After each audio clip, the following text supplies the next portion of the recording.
معزز سامعین، السلام علیکم ورحمۃ وبرکاتہ۔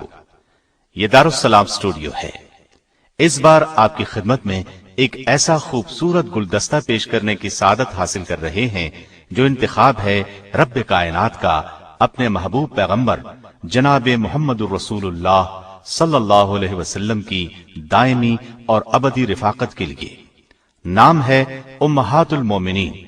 جی ہاں، بہت اہم موضوع ہے، بلکہ اہم ترین کہنا مناسب ہوگا، اس لیے کہ اس میں جہاں آپ نبی کریم صلی اللہ علیہ وسلم کی ازواج مطہرات کے حالات، واقعات اور فضائل و مناقب سنیں گے، وہاں اس موضوع کے بارے میں پھیلائے ہوئے بغض و عداوت پر مبنی شکوک و شبہات کا ازالہ بھی ملاحظہ فرمائیں گے۔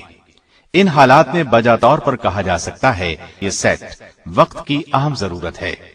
اس سے بھرپور معلومات حاصل کرنے کی دعوت دیتے ہوئے ہم اپنا سر رب ذوالجلال کی بارگاہ اقدس میں احساس مسرت سے جھکتا ہوا محسوس کر رہے ہیں۔ لیجئے سنیے امہات المومنین رضی اللہ عنہن اجمعین، حصہ اول۔ اسلام دشمن طبقات کے چند اعتراضات یہ ہیں کہ نبی کریم صلی اللہ علیہ وسلم نے اتنی شادیاں کیوں کی؟ کیا یہ عورتوں کو تکلیف پہنچانے والی بات نہیں؟ کیا اس طرح ایک عورت کی حق تلفی نہیں ہوتی؟ نبی کریم صلی اللہ علیہ وسلم کے پاس اتنی شادیاں کرنے کا کیا جواز تھا؟ ایک اور بڑا اعتراض یہ ہے کہ اسلام عورت کو حقیر درجہ دیتا ہے۔ عورت کے حقوق مرد کے برابر نہیں، وہ صرف گھر کی باندیاں بنا کر رکھی جاتی ہیں۔ ان میں زیادہ الجھن والا مسئلہ یہ ہے کہ نبی کریم صلی اللہ علیہ وسلم نے اتنی شادیاں کیوں کی؟ پہلے ہم اس پر روشنی ڈالیں گے، پھر حقوق کی بات کریں گے، اور پھر اس کے بعد امہات المومنین کے حالات و واقعات ترتیب کے ساتھ بیان کریں گے۔ اللہ تعالیٰ کا فرمان ہے، لَقَدْ كَانَ لَكُمْ فِي رَسُولِ اللَّهِ أُسْوَةٌ حَسَنَةٌ۔ بے شک تمہارے لیے رسول اللہ صلی اللہ علیہ وسلم کی ذات میں بہترین نمونہ ہے۔ نبی کریم صلی اللہ علیہ وسلم چونکہ امت کے لیے نمونہ ہیں، اس لیے آپ نے ایک سے زائد شادیاں کی تاکہ آپ کے امتی بوقت ضرورت ایک سے زائد شادیاں کریں تو اپنی بیویوں کے ساتھ اس طرح کا سلوک کریں جس طرح نبی کریم صلی اللہ علیہ وسلم نے اپنی بیویوں سے کیا۔ اب اگر آپ پوری زندگی میں صرف ایک شادی فرماتے تو اس صورت میں یہ نمونہ تو پیش نہ کر سکتے۔ آپ نے سیدہ خدیجہ سے شادی کی تو ان کے انتقال تک دوسری شادی نہیں کی۔ یہ ان لوگوں کے لیے نمونہ ہے جن کی صرف ایک بیوی ہو۔ اب آگے چلیے، نبی کریم صلی اللہ علیہ وسلم کی حیات طیبہ کے بھی ایک عام انسان کی طرح دو پہلو تھے، ایک بیرون خانہ زندگی، دوسرے اندرون خانہ زندگی۔ اندرون خانہ زندگی کو آپ خانگی زندگی کہہ لیں۔ اب خانگی زندگی کے پہلوؤں کو آپ کی ازواج مطہرات ہی دنیا پر پیش کر سکتی ہیں۔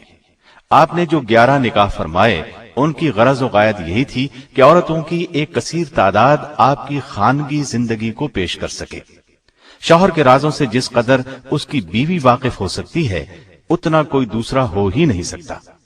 اب نبی کریم صلی اللہ علیہ وسلم کی اندرون خانہ زندگی کو صرف ایک عورت بیان کرتی تو وہ شاید دنیا والوں کی نگاہ میں اس قدر یقینی بات نہ ہوتی، لیکن جب 11 عورتوں کی ایک جماعت نے آپ کی خانگی زندگی کو لوگوں کے سامنے پیش کیا تو آپ کے وہ حالات پورے وثوق کے ساتھ دنیا کے سامنے آئے جن پر یقین کیے بغیر چارہ نہ تھا۔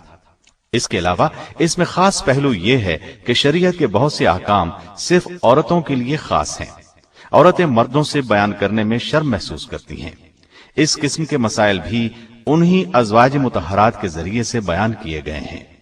علاوہ ازیں نبی کریم صلی اللہ علیہ وسلم کے متعدد نکاح کرنے کی ایک وجہ عورت کے مقام اور درجے کو دنیا میں اجاگر کرنا ہے۔ اسلام سے پہلے معاشرے میں عورت کا کوئی مقام نہیں تھا، لیکن نبی کریم صلی اللہ علیہ وسلم نے بتا دیا کہ عورت کا اسلام میں وہی درجہ ہے جو مرد کا ہے۔ حیثیت، حقوق اور آخرت کے انعامات کے لحاظ سے دونوں میں کوئی فرق نہیں۔ البتہ اسلام کے نزدیک ایک مرد مرد ہے اور عورت عورت۔ اگر دونوں صنفیں آپس میں خلط ملط ہو جائیں تو زندگی کا نظام تباہ ہو جائے۔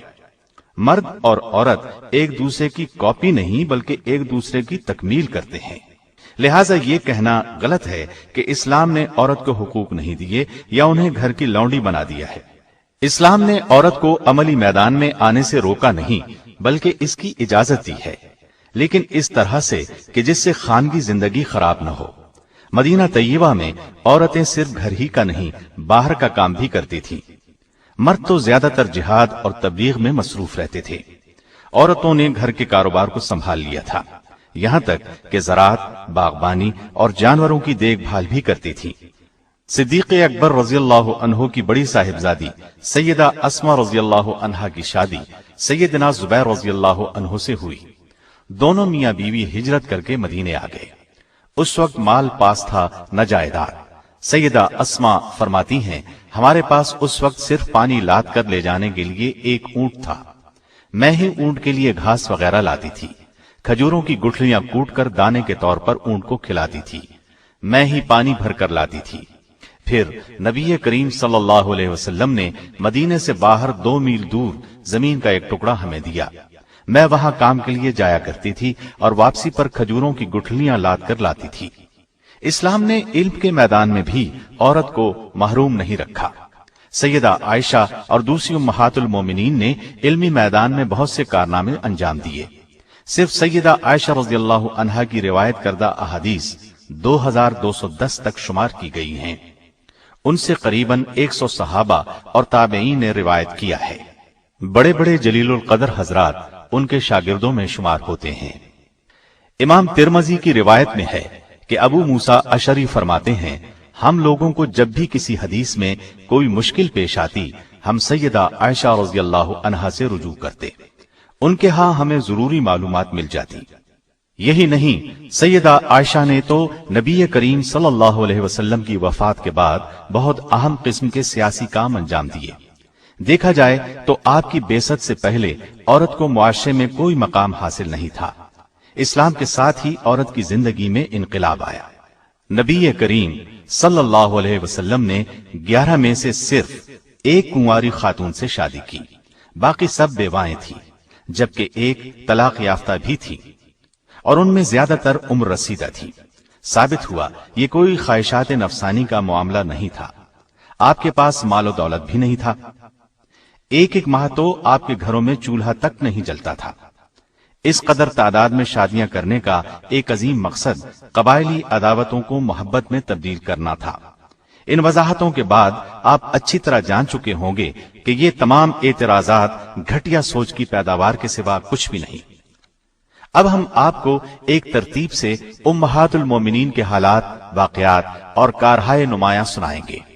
اللہ تعالی کا فرمان ہے، نبی کا حق مومنوں پر خود ان کے اپنے نفس سے بھی زیادہ ہے، اور پیغمبر کی بیویاں مومنوں کی مائیں ہیں، اور رشتہ دار کتاب اللہ کی روح سے بنسبت دوسرے مومنوں اور مہاجروں کے آپس میں زیادہ حقدار ہیں، ہاں مگر یہ کہ تم اپنے دوستوں کے ساتھ حسن سلوک کرنا چاہو، یہ حکم کتاب الہی میں لکھا ہوا ہے۔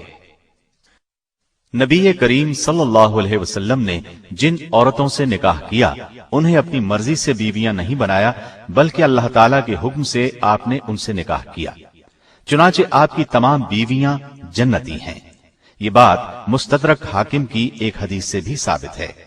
ابن ابی اوفا رضی اللہ عنہ سے روایت ہے کہ رسول اللہ صلی اللہ علیہ وسلم نے فرمایا، میں نے اللہ جل شانہ سے سوال کیا ہے کہ میں اپنی امت میں سے جس سے نکاح کروں یا جسے میں اپنی بیٹی دوں وہ میرے ساتھ جنت میں ہو، پس اللہ تعالیٰ نے میرے سوال کو قبولیت بخشی۔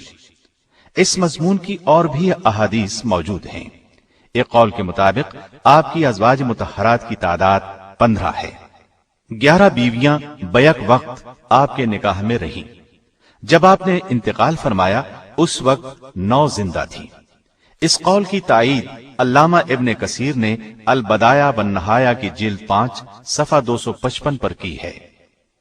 آپ کی ازواج مطہرات مختلف قبائل سے تعلق رکھتی تھیں، لیکن ان میں ہاشمی ایک بھی نہیں تھی۔ ان نکاحوں کی ترتیب میں قدر اختلاف پایا جاتا ہے۔ بہرحال ابن شہاب زہری کی ایک روایت کے مطابق ترتیب یوں ہے: سب سے پہلے سیدہ خدیجہ سے نکاح کیا، پھر سیدہ عائشہ سے، پھر سیدہ سودا، پھر سیدہ حفصہ، پھر سیدہ زینب بنت خزیمہ، پھر سیدہ ام حبیبہ، پھر سیدہ ام سلمہ، پھر سیدہ زینب بنت جہش، پھر سیدہ میمونہ، پھر سیدہ جویریہ، اور پھر سیدہ صفیہ رضی اللہ عنہن۔ اس ترتیب میں اختلاف معمولی بات ہے۔ حق مہر میں بھی اختلاف پایا جاتا ہے، لیکن زیادہ تر روایات میں حق مہر کی رقم 400 سے 500 درہم تک کی ہے۔ زیادہ تر ازواج مطہرات کا حق مہر 400 درہم تھا۔ صحیح مسلم کی روایت کے مطابق 500 درہم حق مہر بھی مقرر تھا۔ صحیح مسلم کی روایت کو اس سلسلے میں زیادہ صحیح مانا گیا ہے۔